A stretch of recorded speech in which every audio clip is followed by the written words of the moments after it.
খুব পছন্দের একটা পার্ট সেটা হলো ব্লাশ ইউজ করা, এবং আমি যে শেডটা চুজ করেছি এটা হলো চিক ও পিঙ্ক। শেডটা বেশ ন্যাচারাল এবং রেগুলারের জন্য ইউজ করা যাবে।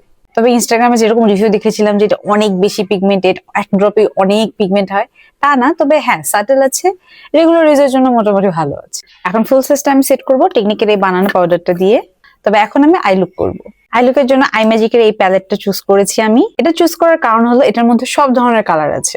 অনেকে আইশ্যাডো প্যালেটের উপরে বেশি খরচ করতে চান না, তবে একটা প্যালেটের মধ্যে সবকিছু চান, তো সেক্ষেত্রে এটা ট্রাই করে দেখতে পারেন। এটার পিগমেন্টেশন মোটামুটি ভালো, ফল আউট হয় যেটা বেশ নর্মাল।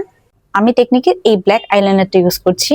তবে এটা টিপটা একদম শার্প না, যার কারণে ইউজ করতে একটু প্রবলেম হতে পারে। সেক্ষেত্রে আই ম্যাজিকের পেন আইলাইনারটা ট্রাই করতে পারেন। ফুল মেকআপ ডান। এখন আমার ফেভারিট একটা পার্ট লিপ কম্বো ক্রিয়েট করা। এই জন্য আমি বিউটি প্লাসের একটা লিপ লাইনার ইউজ করছি। এটা শেড হলো সিনামন।